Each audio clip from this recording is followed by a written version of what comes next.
डोंबिवलीत ऐन गर्दीच्या वेळी रिकाम्या लोकलचा डबा घसरला, प्रवाशांचा खोळंबा। कळवा कारशेडकडून कल्याणकडे चालली होती लोकल।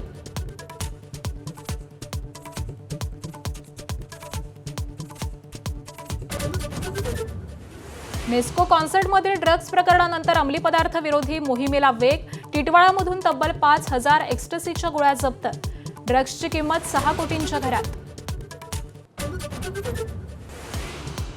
नागपुरात यूएमएस एनजीओच्या संचालकाला बेड्या। महिला कर्मचाऱ्यांवरती इस्लामी परंपरा पाळण्यासाठी सक्तीचा आरोप। अश्लील वर्तनाचाही आरोप।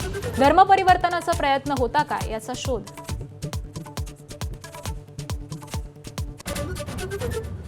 यवतमाळच्या राळेगावात आदिवासी मुलींच्या तस्करीच्या आरोपांमुळे खळबळ। आरोपी मजहर कुरेशीला आणखी एका गुन्ह्याखाली अटक। सर्व पक्षीयांकडून आज राळेगाव बंद।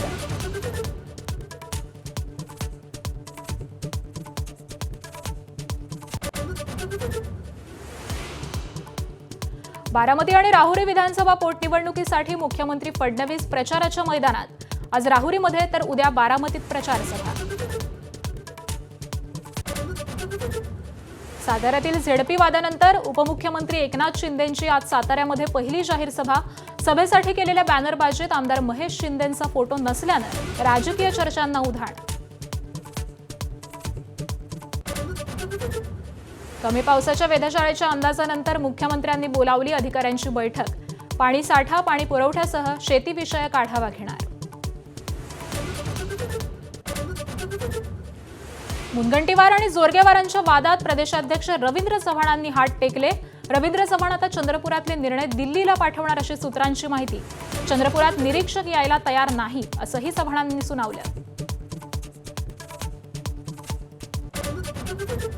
म्हाडाचे सीईओ संजीव जयस्वाल यांच्यावरती धमकी देऊन धार्मिक तेढ निर्माण केल्याचा आरोप। जयस्वालांविरुद्ध 37 सदस्यांची तक्रार। मुंबईतील मोतीलाल नगर बैठकीतील वाद चिघळला।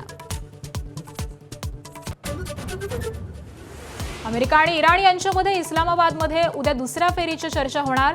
डोनाल्ड ट्रम्प यांनी माहिती दिली। उपाध्यक्ष जेडी व्हान्स हेच करणार शिष्टमंडळाचं नेतृत्व।